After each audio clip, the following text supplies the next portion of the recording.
a grown woman who was a 15-minute spinning her wine on my bed. I'm heartbroken in a way that I've never been heartbroken for anything in my real life. We watched Zayn's new music video. Fix it, bitch. Oh God, it's a child. And so I said, let me just go ahead and rewatch Good Omens season 1. Like, it can't hurt.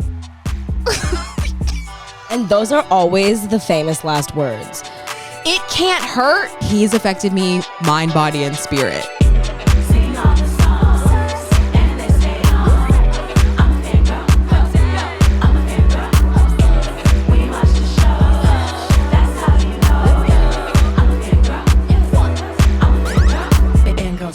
Fangirl Central. Because I understand that you're fangirling, but I have some jealousy. Look, we had to take a break because we just had a whole come to Jesus moment. Welcome back to this podcast. Okay, welcome back. Okay, but I completely understand. We're just going to continue this conversation. I've been obsessed with Good Omens, which we'll circle back to. It has nothing to do with what we're talking about right now. Mm-hmm. But I've been going insane, losing my mind, cuckoo bananas. And it's the only thing she can talk about, think about. She's watched about, the season that only came out Friday twice. It's Sunday. Cry about, like, text about, post about. And Amber is rightfully so jealous. I am jealous, and I just realized that I'm jealous of her having something to fangirl over that is new and fresh. Mm-hmm. Because I haven't had something recent and new and fresh to fangirl over. And I am jealous every single time she texts me that she wants to kill David Tennant. I'm like, bitch, I want to kill somebody too. For some deep, heart-wrenching reason. Right, because some parasocial reason. It's been coming at me from all angles. And I honestly, I feel like we're talking about love. Like, I feel like we're talking about love as an older sister to younger sister. I'm like, you're going to get there too. It's going to happen for you because it didn't happen for me for years and years and years until Our Flag Means Death on this level. Because, of course, Good Omens came out before Our Flag Means Death, but it didn't hit those levels for me. Until, and I was jealous of that fandom. I remember in 2019 when it came out, I loved it and I love David Tennant and I think he's so hot. But it just didn't click in the same way. It clicked like that night that I watched it and I was like, oh, they're so cute. And I read a couple fanfics and then I was kind of bored. Wait, this is season 1 of Good Omens. Right. And then Our Flag Means Death came out and I was like, oh my God, this is what it feels like to be alive again. Like, seriously. And it's some of the stuff that we've been talking about on this podcast, like from episode 1 or so. Just that, like, where it's like first night of like, falling into the rabbit hole. And we thought that was gone forever. Like, before we started this podcast, before we made the short, we thought that was like... We thought we had to pack it away, put it under the bed. Especially in college, like when we were separated service. And nobody understood those things. Mm-hmm. Like, it was like, those are for child years. We're like, done. When Amber comes to visit, you'll see what I mean. Like, if you play Kiss You, we're going to go insane. But that's just fun. Like fun. That's just an inside joke. That's just between us little sister things. No, that we do. It's not. It's not. It is. But it's not. It's who we are, and we need it. It's like it's good to go and see the first episode of Good Omens season 2 with all these people at Comic-Con and like not be able to move. Right. Or not be able to breathe. There's a picture of me at the Good Omens party at Comic-Con that Amber took that I didn't know she was taking, of me staring really intensely, that I posted on Instagram in one of my photo dumps. And you don't even know what I'm looking at. I'm looking at David Tennant. That's crazy because I didn't even know what you were looking at when I took the photo. Right. But I was just kind of like, oh, she looks beautiful. And you know what? You looked beautiful because you had the faraway look in your eye of love about some man, but some TV show that you've just been hooked on. And I want the feeling again. And you know what? I am binging What Will We Do in the Shadows, and I'm on season 3, and that is pretty fast for when I started up again. I'm really excited that you're doing that, but I would agree, I didn't feel that way about What We Do in the Shadows. Exactly, that's what I was just about to say. I'm getting to know the characters, and I'm like, oh, I see who you are, right? As a vampire person, it might be like like a love for the other side of the fandom stuff, which is like, this is really cool television that like I would love to make. That's how I feel. That's how I feel. And I texted you this. I said, watching What Would You Do in the Shadows, that You looks did. like something that they look like they have so much fun acting in. Yes. Like, that's what I think I would have fun acting in. Like a completely different character in a completely different universe. That would be so easy for me to like really make something out of it for Lose myself, yourself. but like in the universe that the creator or the director like intended. Because it's so grounded but ridiculous. It is so grounded but ridiculous, And that's the but it's balance. right. It's yes. I also was thinking the other day. I was like, everything is so complicatedly simple. People say it's simply complicated. It's complicatedly simple. You mean life or What We Do in the Shadows? Everything, everything, both. Yep, Everything. it is. Like everything is so simple. Yep. That it is so complicated how simple a situation is. Stay with me now. I'm staying. Okay, I'm about to say something. Say it. This is gonna sound crazy, and it's not right. I need to explain myself. I need to explain myself. This sentence isn't gonna be correct. I'll explain myself after. Maybe that's what Tiana was talking about, the Virgo in me. Oh, you are. This is your I Virgo over-explain. moon. Okay. Everybody in the world feels the same amount of feeling. Yes. I had that realization the other day. The only thing that is different is how it comes across outwardly. But yes, like everybody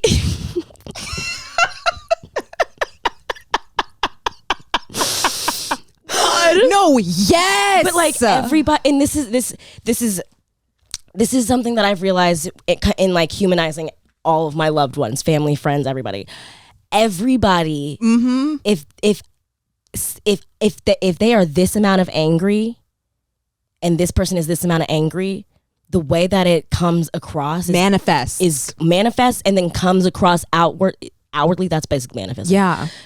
Will be different. It will be so someone different. Could be screaming and someone could be silent. This is so simple. It's so simple, but it takes a long time for people to realize this. But like though. for real, like to genuinely let it sink in, internalize. Right, when I'm explaining it, I'm like, they've had so many like sitcom episodes about this, like how friends reacted. These are all the reels of like my friend who reacts like this, but I react like this. Right, like different signs, like Aries, but like air signs, fire signs. Like somebody will internalize something that is so equally traumatic as something that you've internalized and just completely hold it a different way than you. They could hold it and they just come across as very happy. They could hold it and come across as very angry, or they could hold it and come across as like both. This has been so crucial to me understanding myself. It doesn't, but my point is, exactly, but my point is, it's not how people are coming across, it's about how you think of the person. Just because the way that they're coming across on the outside is either more acceptable or less acceptable in society, or like even more or like able to pick up on, or like obvious, doesn't mean that person isn't capable of that feeling. Not everybody is able to communicate what they are feeling, exactly, even though it is the same amount of intensity as something that everyone feels. I'm gonna say something crazy. Say it. This has made me understand myself more, and this whole concept has been like the heart of why I'm so obsessed with Good Omens. Okay. Like Wait, hold the thought. My reaction is because I watched the second episode in Ballroom 20 and I did like it. The first episode of the second season. First episode of second season. And so I should go back and watch it. Continue. So I'm going to tell you just a little bit. I'm not going to spoil anything for you or the listeners, although I really, really desperately need people to talk about the actual explicit thing. So if you're out there, please get in my DMs. I'm not kidding. Like, some of you have already been in my DMs about this, and I'm not kidding. I'll back and forth paragraphs to you all night about this if you're really willing. So let me just put that out there. Second of all, you saw the first episode of season 2. Crowley, the demon that David Tennant plays, who used to be an angel, and he's been a demon for millions of years, Aziraphale has been an angel for millions of years. And Crowley is like that typical archetype. Literally every single person I've ever been obsessed with, like Bucky Barnes, Deadpool, like these type of people that are like dark or dark humor in terms of Deadpool, but actually really dark too. Like dark outwardly and like brooding and like maybe uses humor to deflect and like I don't feel anything. Like too cool. They are the most emotional.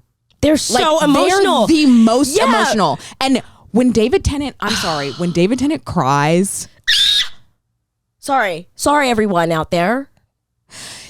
His doctor in Doctor Who is the doctor that cries the most in New Who, because I haven't seen Classic Who. That's why it was number 6, not in my top 5. I will watch Classic Who after this. Don't worry. But he's the most weepy person in the world on Doctor Who. And then he cries as Crowley, which you will get to. And I'll be sorry when you do. Oh. But I'm like, it allows me to make sense of myself, because I'm like, for so long I internalized that I was not emotional. Right. Like that I was like cool, calm, cool, and calculating, all these like adjectives that they give you in high school. And I'm like, oh, okay. Like that's me. Like whenever people are like, are you calm, cool, calculating? Are you emotional, needy, weepy? And I'm like, well, I'm not that. Right.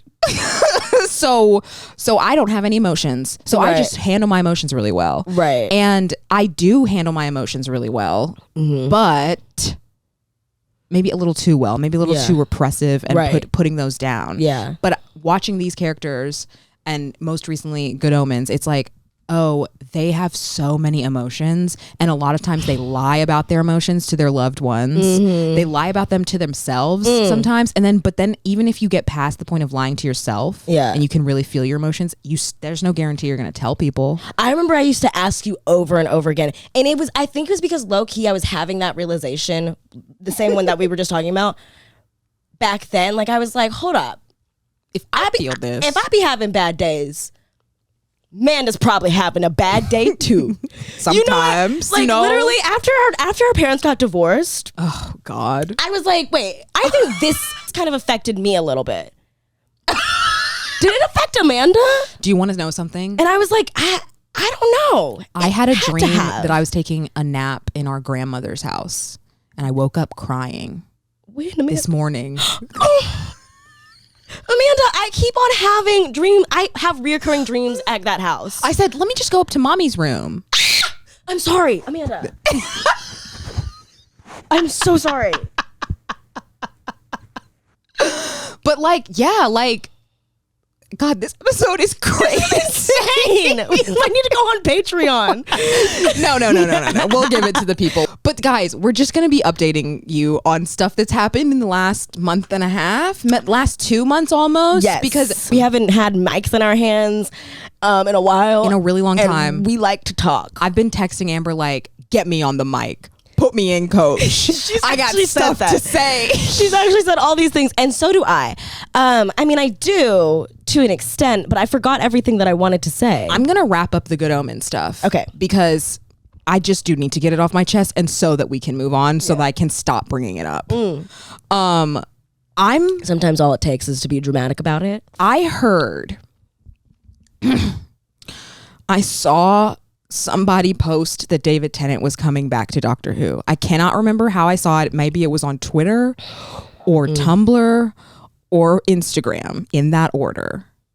But I saw that and I said, I was already rewatching Doctor Who.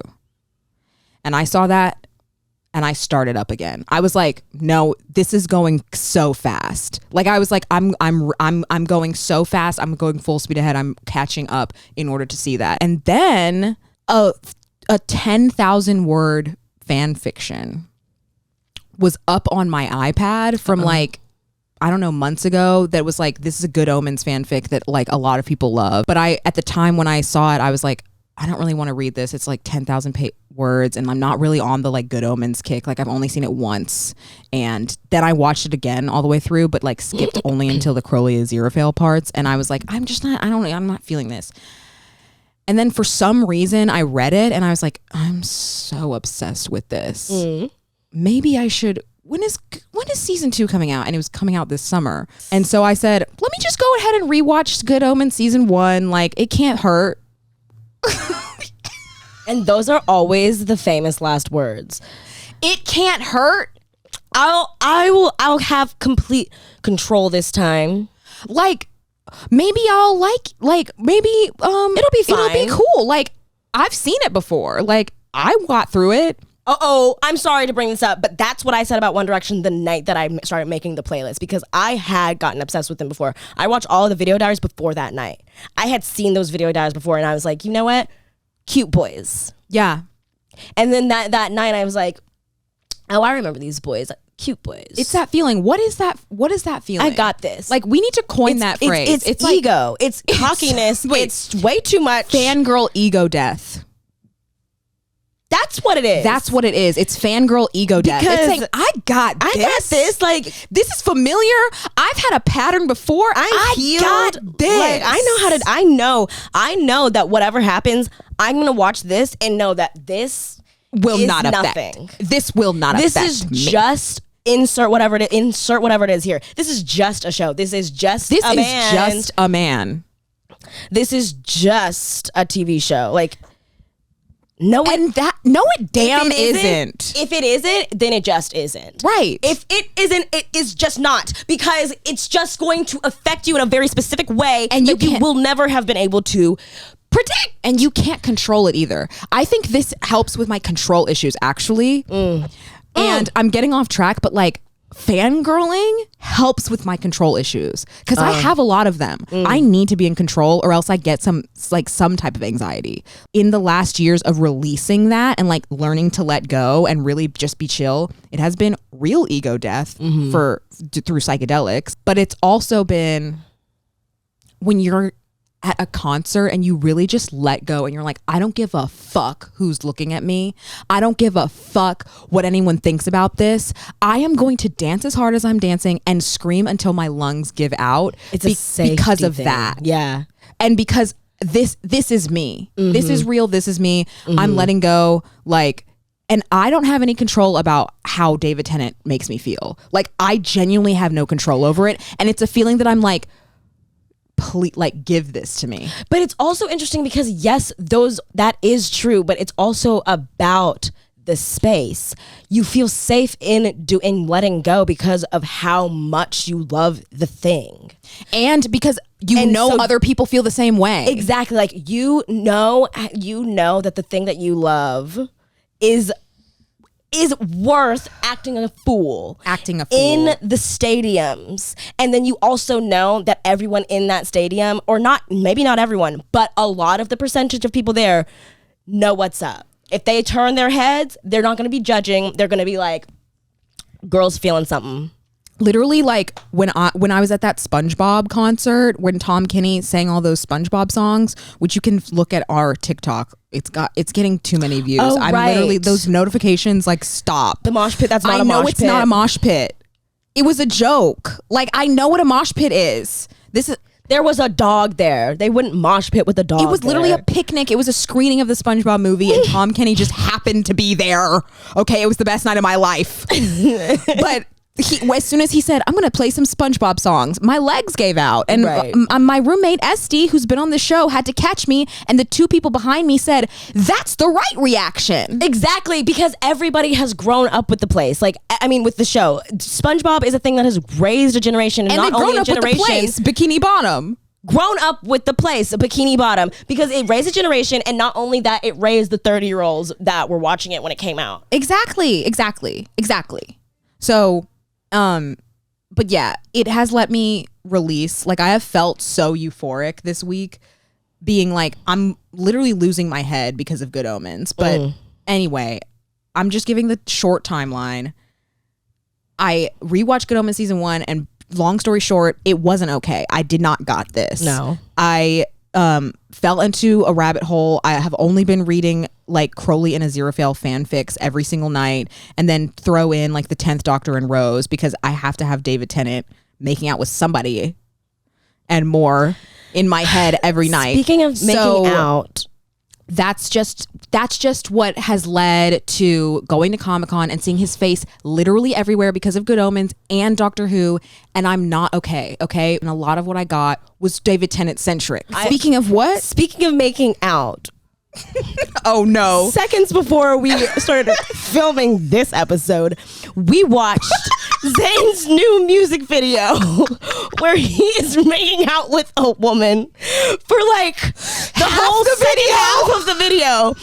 And as a grown woman who was a 15 minutes spinning her wine on my bed,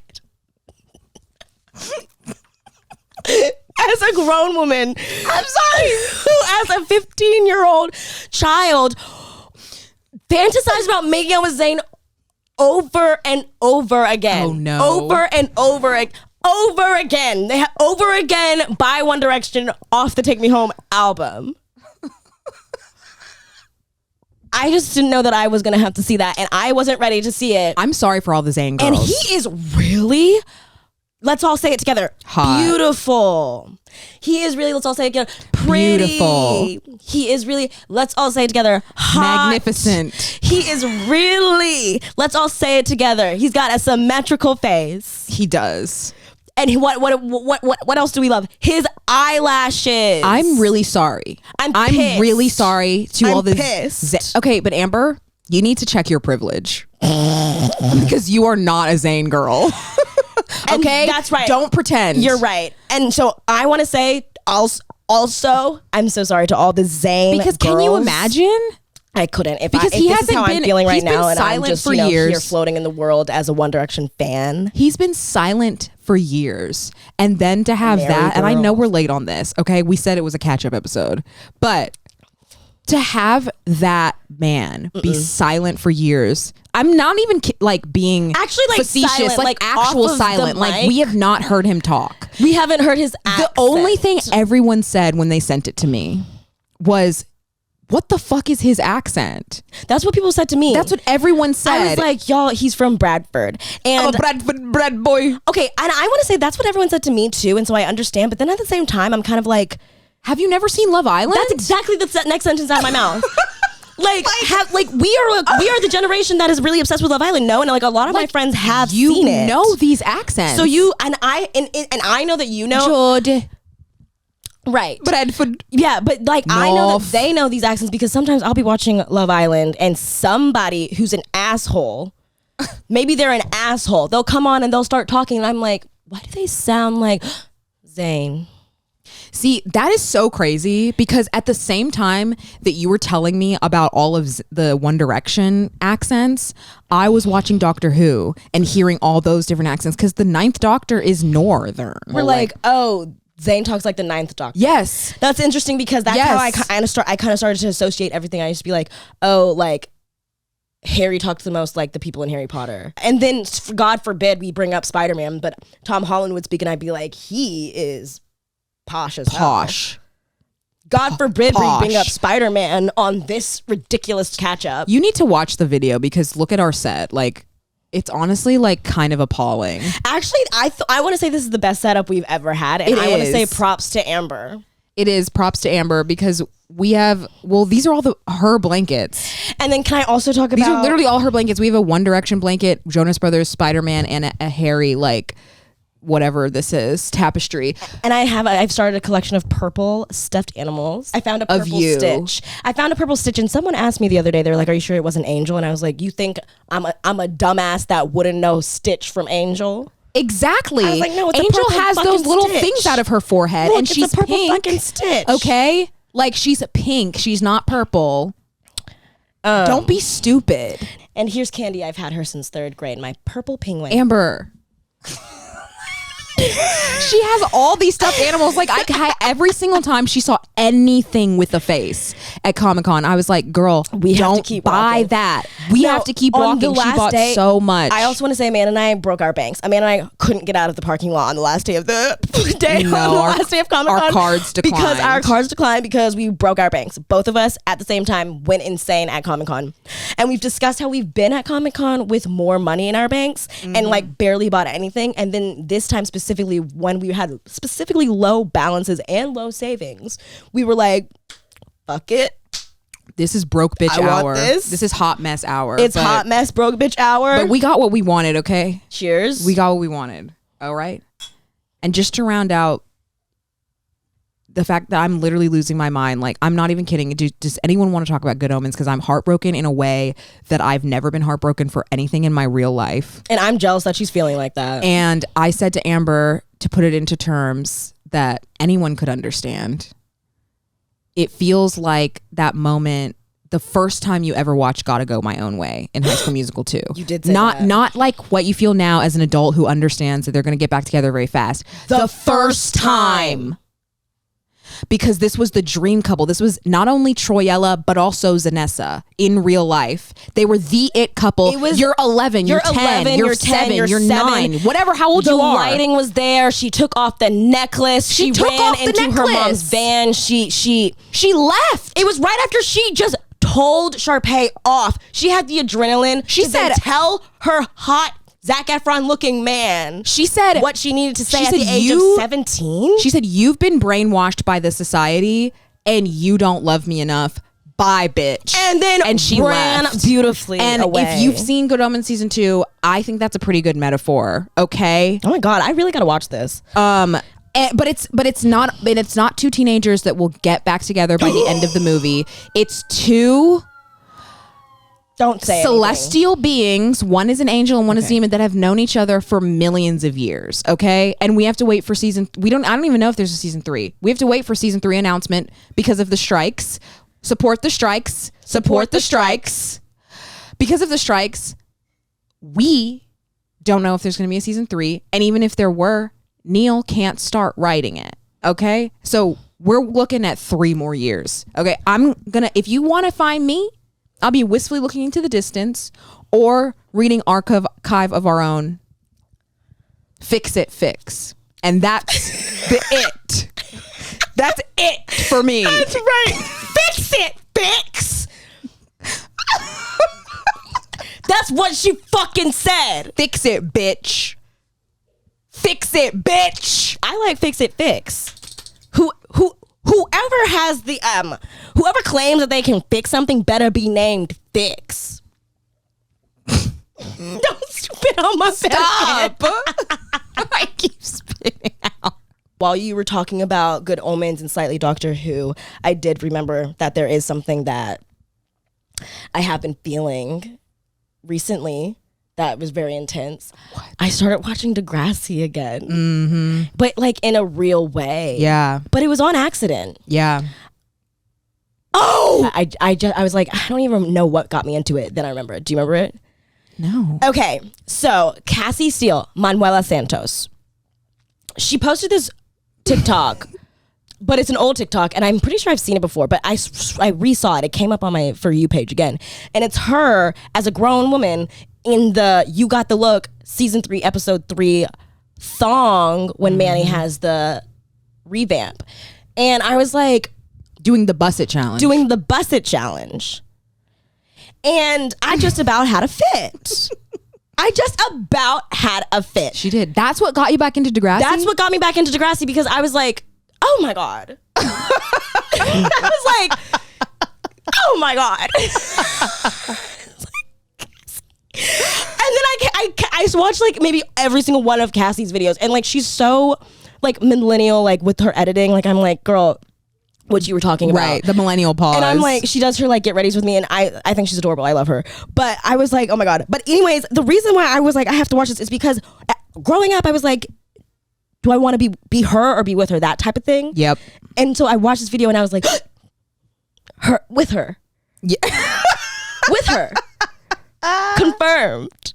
And it was so, and so then I went back and I watched it, and now I'm watching it From the beginning or from no, that I started episode? watching it from that episode. I don't need to see 2 and 1. I already know. I can tell you what happens. And do you think you've seen 2 and 1 the most?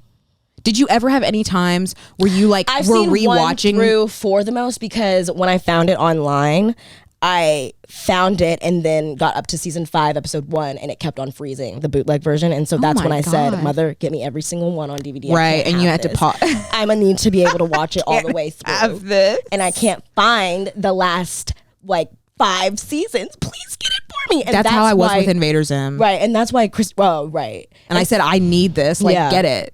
So that's why Christmas season, or that Christmas break, was when that's when I was like, I'm gonna have to take up the television. It was like we only got DVDs that year. Yeah. And our parents were like, what's up with our children? Kids are sick. No, they were probably like, kids are sick. They were honestly like, okay. That's it. That's all we asked for. So insane. They said whatever. They were like, that's right. They said okay. I'm rewatching Degrassi, and I have never watched it this old in my life, and so this is the first time that I'm seeing them as kids. I'm like, oh my god. When was the last time you watched it? I think when I was 19. So I think maybe the last year I saw them in. Oh. And so whoa, that's a long time ago, Amber. I know, I'm 25. It is. That's the last time I watched it all the way through. It had been 4 years for me with Doctor Who also. So this is weird that it's happening. Yeah. And so I just would, even if I was watching season 1, I'd be like, oh, they're tiny. But then by the time you're I got a teenager. By the time I got to senior year, even when I was 19, they were like 16, 17 or whatever. I'd be like, but I'm still seeing them how I remembered them as older than me. Exactly. When I first watched it. And also so you now were I'm just that age. And I'm like, oh God, it's a child. It's a child. I'm watching every single storyline and I'm like, that is a child. And even the children that are pissing me off and bothering me, I'm like, that's a child who doesn't know, doesn't know anything, or is like, I know every single one of these characters in and out so well because I've seen this every single year of my life. Yeah, 11 to 19.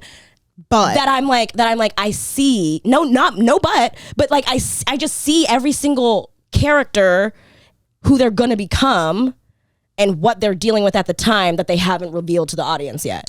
And when they're being an asshole, you can, yeah. And then, but now there's a but here's where it's like the fourth wall is broken, because there is a writer. There's always a writer. There's always a creator. And the thing with having such a big ensemble cast on a show like Degrassi is that they're trying to get so many different stories out that they have to use the same pot of kids to tell a bunch of different stories. And so sometimes the kids will act almost out of the character that they've been pre-established to be. Right. Like, sometimes I can really keep up with Spinner's storyline and his inner struggle and his inner strife, but sometimes I'm like, I really feel like that part was kind of really out of character. I feel like Spinner would have known better and not done that in this episode by this point. And I think that was for the plot, and they needed somebody that they were already paying to do something for someone else's storyline. Yeah. And I feel the same way about Jimmy. That's like a pitfall of being on a long running soap opera, because you can get away with stuff like that, because as long as it's dramatic, people can believe it. Right. People can believe it. And also, with such a long running soap opera, your audience falls off and comes on so quickly that it's like, they'll get it. Someone will get it. If they tune in, they'll get it. If they're interested enough, then it'll be too late. The show's already out there. We got our profits. And also soap operas like Young and the Restless and All My Children and things that our mother watched.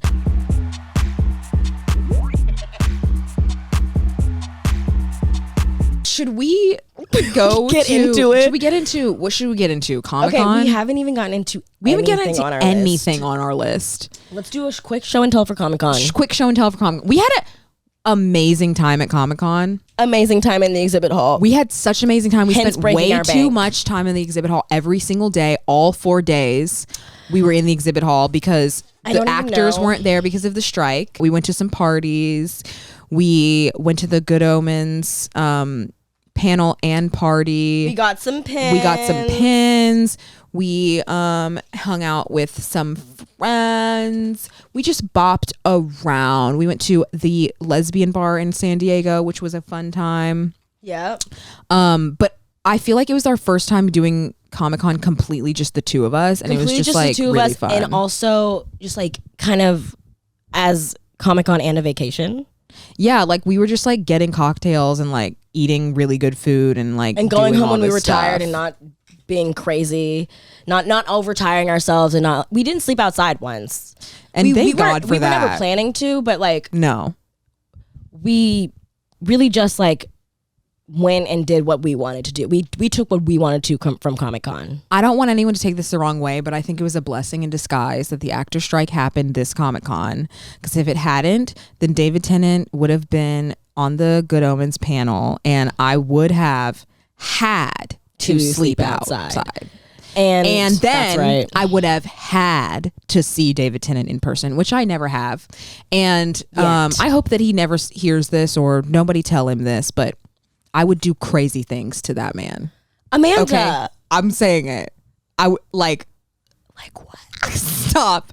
I'm stopping there because of my Christian repression. Amanda.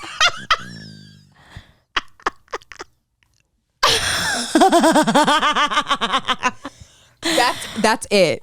That's all I'm gonna say. But like, he's affected me mind, body, and spirit. David Tennant and your wife. Come get her. No.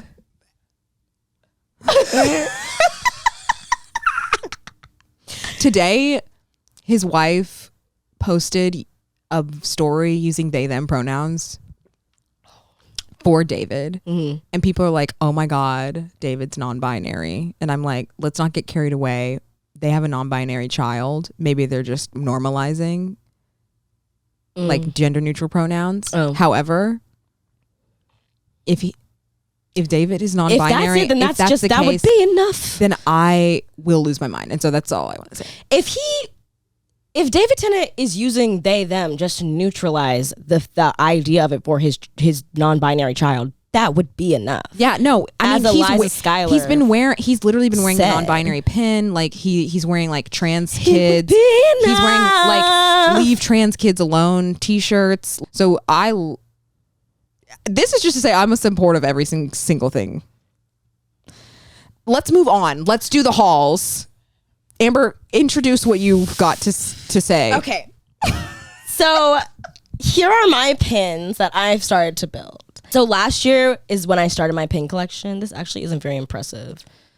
I have a like snaps pin. I have a Lewis. Hey, Lewis. Life is short when you're done, you're done. We're on this earth to have some fun. And that's the way things are. Tell them, brother. When we're human. And we're gonna be. I'm gonna play my horn. I'm gonna live the high life. I'm gonna do my best to take the place in the sky. Is it sun or sky? We're human.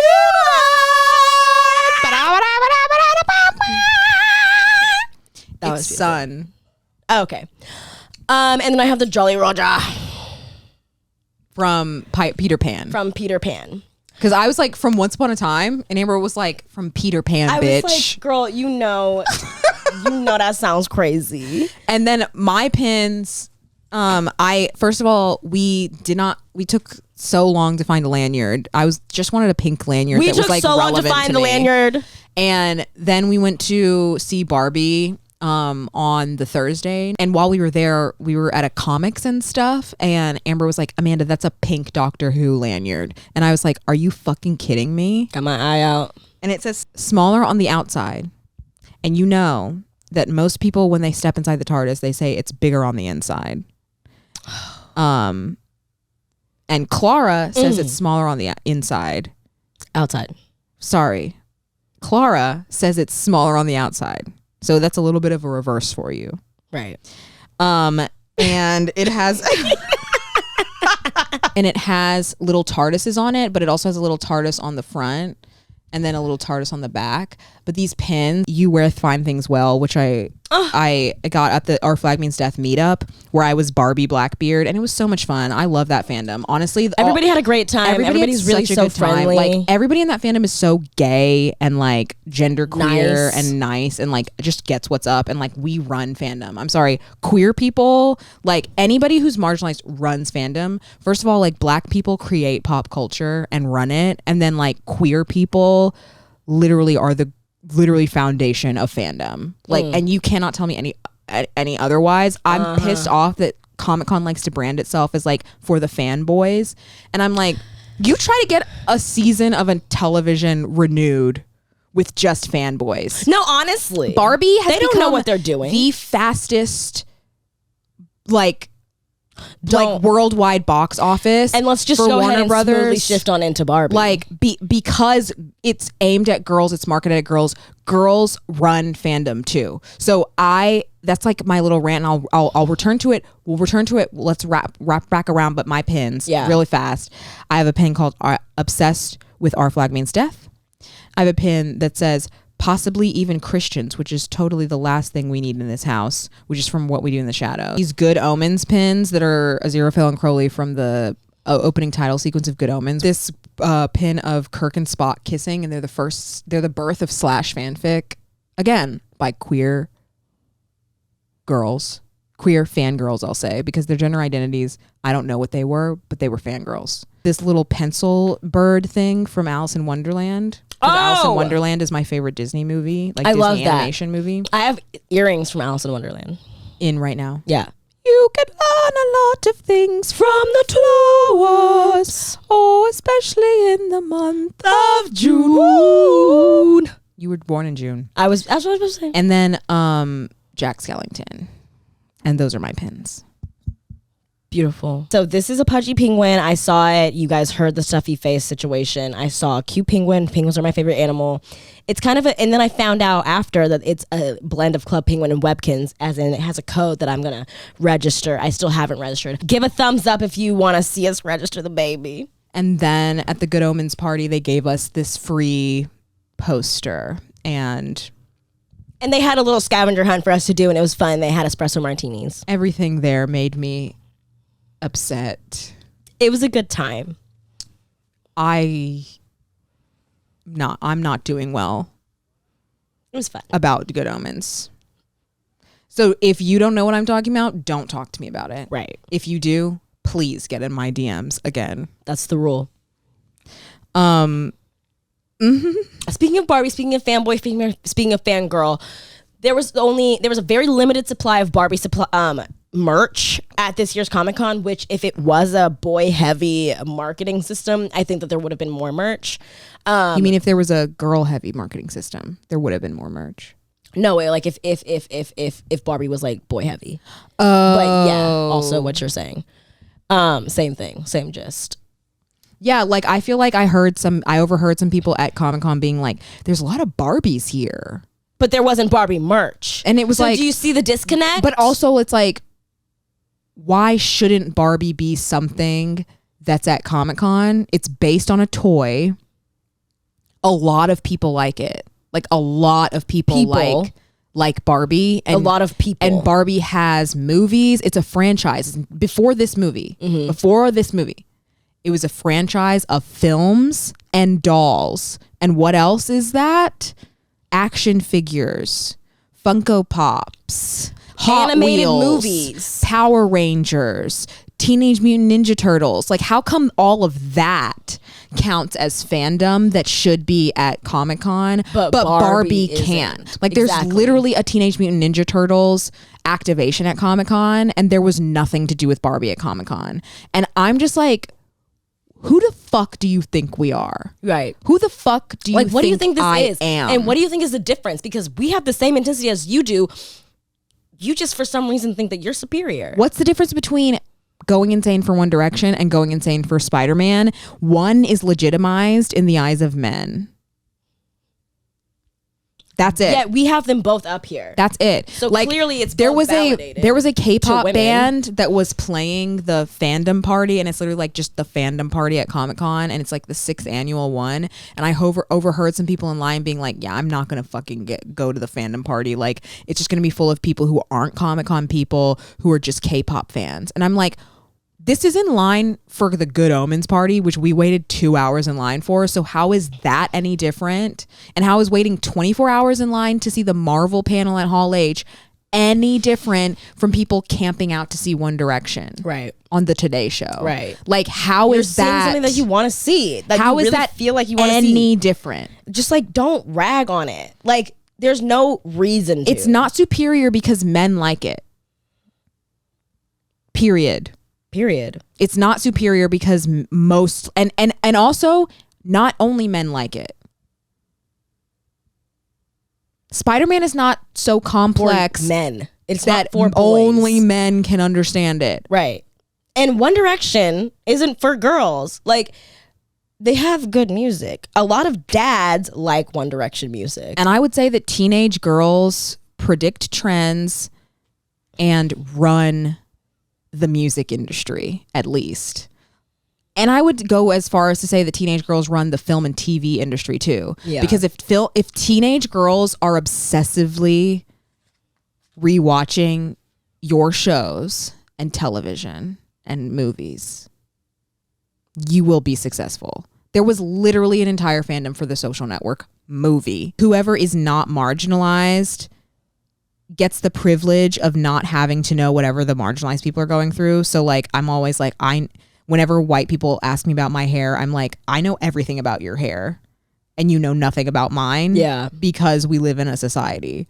And it's the same thing with like boys. If I'm like the only girl hanging out with a bunch of boys, I have to assimilate to understanding what they're talking about and their references, because that's what's in quote unquote cooler, and that's what's more valuable culture to know. So like, I know all the Star Wars references, I know all the Lord of the Rings references, I can keep up, but they don't have to do that, vice versa. And in fact, if they did do it vice versa, it would be seen as like gay or like sissy or weaker, or like, it's not like essential knowledge. Like, for me, knowing who Gollum was essential knowledge. And so I watched Lord of the Rings, I made sure I knew what that was. I watched Star Trek, I made sure I knew what that was so that I could keep up in nerd culture. I love those things. But it's also a way to it's like a language that you can have with men to feel valuable. But they don't have to do that, vice versa. Exactly. They don't have to know about Barbie. They don't have to know about Bratz. That's right. They don't have to know about My Scene. They don't have to know about thing. One Direction. They don't have to know about girl tech. They don't have to know about Dream Life. They don't have to know about girl culture. They don't have to know about everythinggirl.com. Exactly. They don't have to be able to keep up with what happened in fucking My Scene jamming in Jamaica. Because if it's marketed to boys, then everyone knows what it is. Pokemon, that's made for children, okay? But somehow more people can accept loving Pokemon into your like adulthood, old age over like Barbie. Yeah. Or like Barbie's Hello like Kitty. Yeah. And like Hello Kitty. And like Hello Kitty. Just now, people have been like, with the Barbie movie, people have been like, Barbie's cool. Like, the Barbie movie has made Barbie cool. And therefore, like, I feel like a lot of other things. And I honestly, obviously, like, Bratz has been coming back into the zeitgeist in a big way. Like, people are like, actually, Bratz is cool. That's a cool brand. Yeah, there's like, they're putting them on like, t-shirts. Remember but this. it's like, it's also like, but still, men don't have to know about it. Exactly. It's interesting because toys in general, boy and girl, are about envisioning something for yourself. Like creating a world. Barbie is like, this is your fashion sense. Is like Bratz, this is your friend group. Dream Life, this is your entire dream life in high school. Stuff like that. And then for boys, it was like Hot Wheels, you have a nice car. You're Teenage rough. Mutant Ninja Turtles, Power Rangers, you can be a superhero. You can be a superhero and you can be messy and not give a fuck. And action figures, like you literally are the man. Toys are just for kids to be like, this is the life that could be yours as an adult. As Like an you were adult. pretending to be an adult. That's what toys are. Yeah. Like dolls. I'll say. Going grocery Because action shopping, figures fake are dolls. kitchens. Exactly. Action figures are dolls. Everybody, like little boys, looked up to the action figures that they had. That's who they wanted to be when they grew up. Little girls wanted to be Barbie. They wanted to be Bratz. They wanted to be Mycene. They wanted to have the little fun pink airplane. And it's invalidated for girls in a way that it's not invalidated for boys. Right. That's kind of what Barbie represents to me. This moment to me is so crazy because it's like Barbie should have been everywhere at Comic-Con. Yeah. And it wasn't. There should have been an activation outside. There should have been an activation. And if it was Batman or if it was Hot Wheels, it would have been. Right. If it was literally, and Hot Wheels is owned by Mattel, so it's They're the doing same a Hot exact Wheels thing. next. Same so exact if we thing. pull up, if we pull up to Comic-Con the summer that Mattel drops Hot Wheels and there's a giant ass Hot Wheels activation, we will have words to say. We will have words to say because we were going everywhere and everyone thought we were dressed as Barbie, but we were it's like, just this because is how we this is how we dress. This is how we live our lives. And there were a fair amount of Barbie cosplay, not nearly enough in my opinion. Right. And people were a little bit like, oh, but they're not the Comic-Con crowd. Like whoever's dressed as Barbie clearly doesn't get And it's just what like, Comic-Con is. You don't get what Comic-Con is if you're trying to exclude someone who found safety here. Comic-Con is a space where everybody can come and just be in a different world. And the fanboys like to act like it's not that. I know, and I also they like to forget that that's what it is. I hate the word fanboy, and like I am biased because at the end of the day, like I don't like the gender binary anyway, but to me, fangirls are the basis of fandom and like they're the motor of fandom, and that word has been so disparaged and so looked down upon that I will always claim the word fangirl even though I feel like I'm non-binary. Like I will always claim it, and we can talk about it on a different episode. Like I feel like it's an entire episode to talk about like girl culture versus boy culture and like being non-binary and still claiming the word fangirl. Right. But since this is just us updating y'all on what we've been through and two, let's keep it moving. Yeah, let's keep it moving. But that's what we have to say about Barbie. Some people requested things that we touch on. Some people requested Good Omens. I touched on it, but please let me know if you want me to talk about it more. I can. Yes, you can. And what about it? Somebody wanted to hear about Love on Tour being over for the foreseeable future. I think he needs the break. He needs the break. Wasn't that a beautiful video that he gave us? Wasn't that a beautiful video that he gave us? It was beautiful. And if you don't know what video I'm talking about, go look at it. And that's all we have to say about it. Honestly, like I'm not really upset about it being over. I think he needs to take a break. He's been touring for way too long. Right. He needs to take a break. He's been touring for way too long.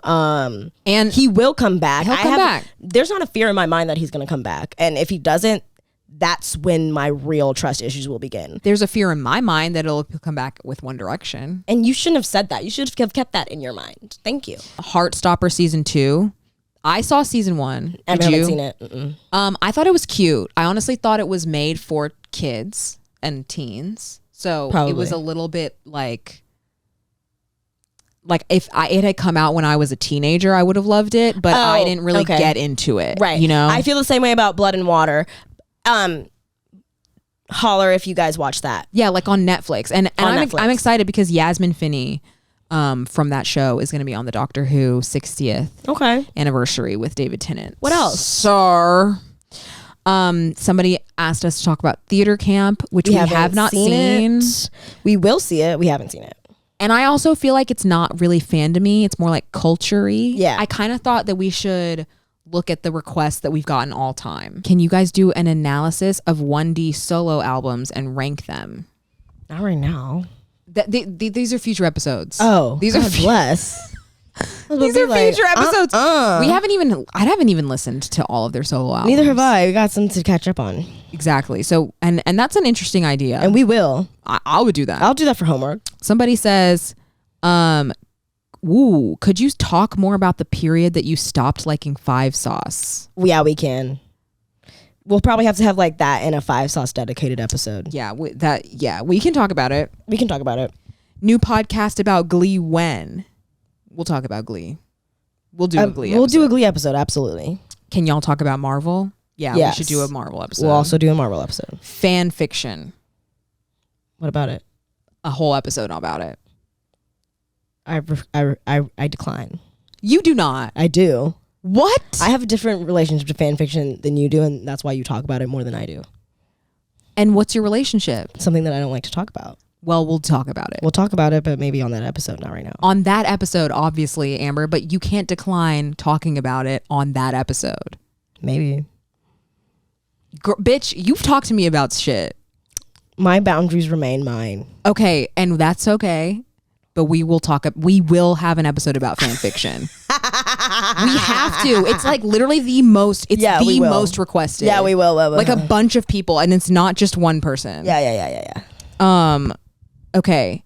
Y'all should re-rank your top 10 fandoms through each other's perspective. So Amber does what she believes Amanda's list is, and vice versa. That shit would be fun as hell. That would be fun too. And then another person says, I would love if you could do an episode on your current obsessions and how they relate to the past. Okay. Because I think that's related because when we did our top 10 fandoms, that was all time. Yeah. And for me, all time means most potent, and that was in high school. Right. And it kind of stopped. But it's updated. Mm-hmm. Like, I feel like I would put Doctor Who further up. Mm-hmm. Like, Good Omens and Our Flag Means Death are not on my lists at all. Like, I feel like if we could, like, there is hope.